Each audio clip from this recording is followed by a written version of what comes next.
Welcome to Formula Bone's 2022 Abu Dhabi Grand Prix preview. I'm Jared Borislow, but you can call me J-Bone. Let's get into it, folks. J-Bone!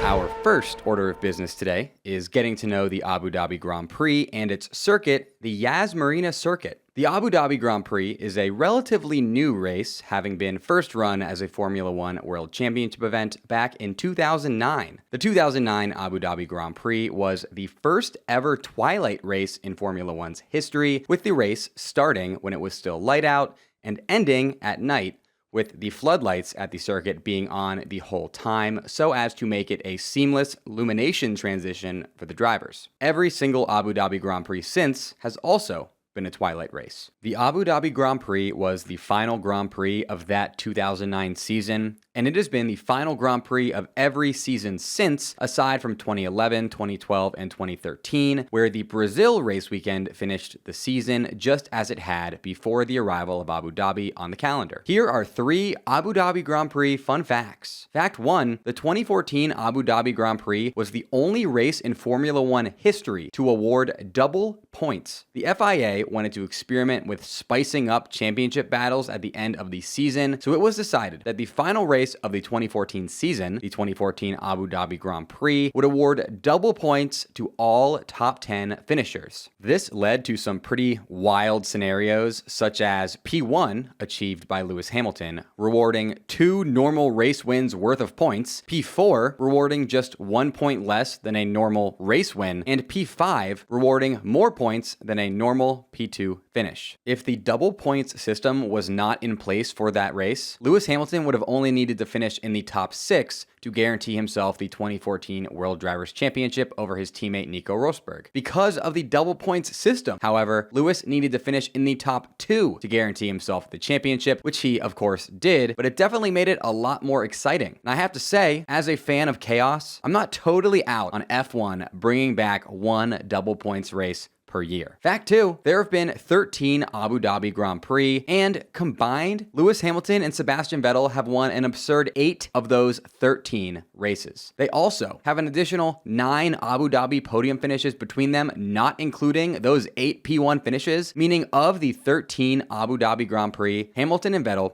have combined to finish on the podium a total of 17 of a possible 26 times. And fact 3, last year's 2021 Abu Dhabi Grand Prix was the most, just kidding, I'm not going there. Let's move on to discussing the circuit itself. The Yas Marina Circuit in Abu Dhabi, United Arab Emirates is 5.281 kilometers or 3.281 miles in length. Weird how that worked out. And the Abu Dhabi Grand Prix will be contested over the course of 58 laps around its 16 turns. The Yas Marina Circuit was designed by Herman Tilke, who has also designed such F1 circuits as Circuit of the Americas, the Las Vegas Street Circuit, Jeddah Corniche, Baku, Marina Bay, and plenty more. He's kind of F1's go-to circuit guy. The circuit features the largest permanent sports venue lighting project in the entire world, with around 5,000 light fixtures set up so that the circuit can host night races. Interestingly, the circuit grounds contain a Ferrari-owned indoor theme park called Ferrari World Abu Dhabi that features Formula Rossa, which is the world's fastest roller coaster that reaches a maximum speed of 240 kilometers an hour or about 150 miles per hour. Like Interlagos, the Yas Marina Circuit's most unique feature is its pit lane, the pit exit of which includes a tunnel that goes beneath the circuit that drivers must drive through in order to re-enter the racetrack. Most of the overtaking at Yas Marina takes place around its 2 back-to-back DRS straights, which are between turns 5 and 6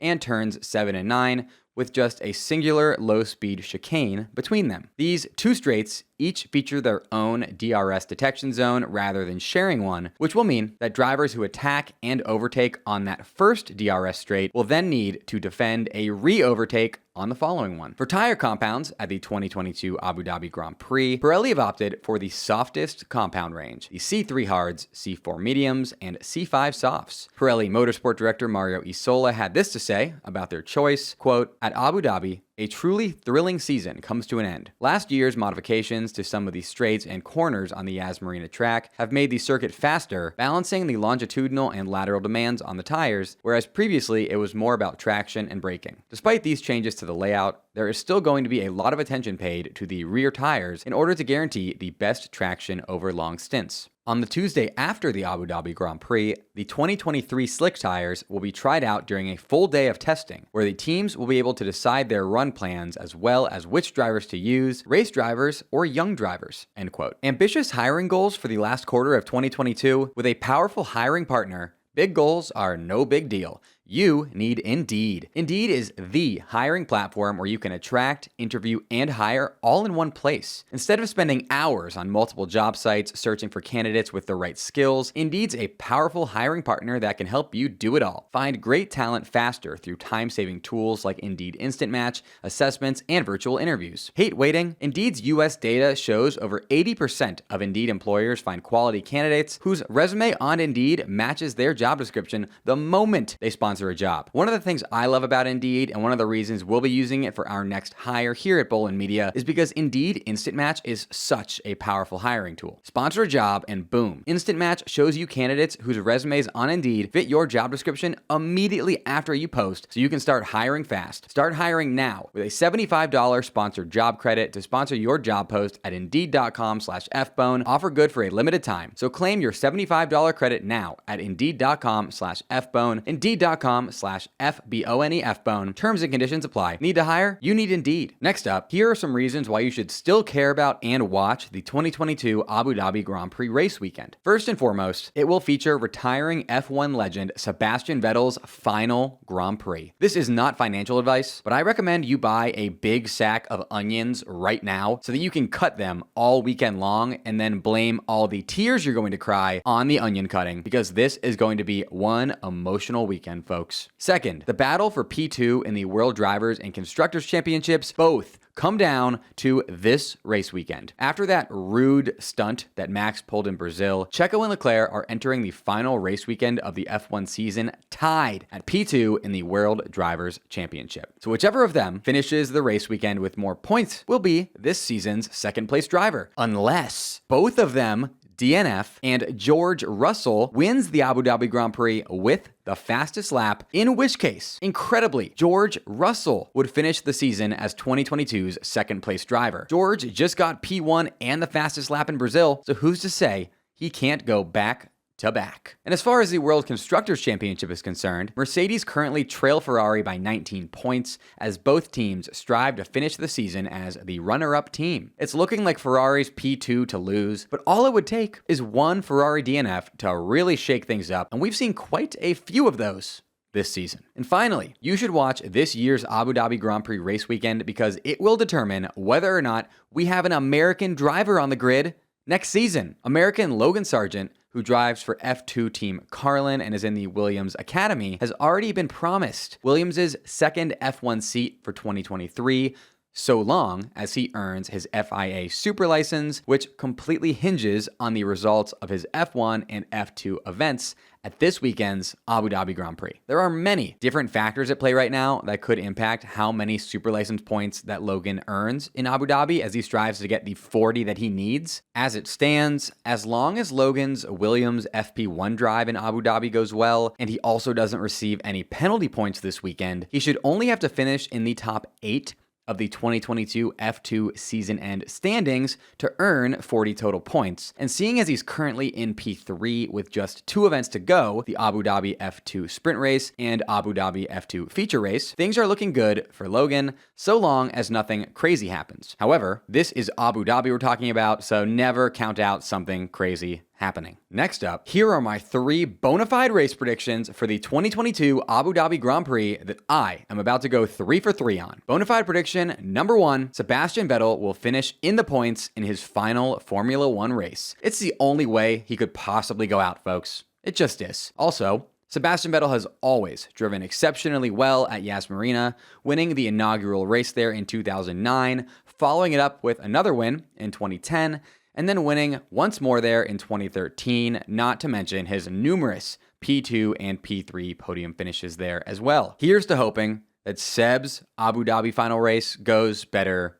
than Kimi's did. Bonafide prediction number 2, Charles Leclerc will finish ahead of Checo Perez to finish P2 in the World Drivers' Championship. I honestly feel like Red Bull has some bad juju on them right now after Brazil. I think Leclerc will beat Checo in Abu Dhabi to secure P2 in the World Drivers' Championship, and that this will mark the true end of Red Bull's driver harmony going forward. And bonafide prediction number 3, the Ferraris will finish well enough to not lose their P2 in the World Constructors' Championship to Mercedes. I know I said many times this season that Mercedes would end up beating Ferrari in the World Constructors' Championship, but I think they just ran out of time here. I think if there were one more race after Abu Dhabi, Mercedes would be able to pull it off, but that there's just not enough racing left for them to make it happen. We'll see though. Those were J-Bone's bonafide race predictions. Now, I want to hear your bonafide race predictions. Let me see them in the YouTube comments section of this episode. Next up, I'm going to now give my bonafide pre-race weekend predictions for the top 5 finishers in Sunday's Abu Dhabi Grand Prix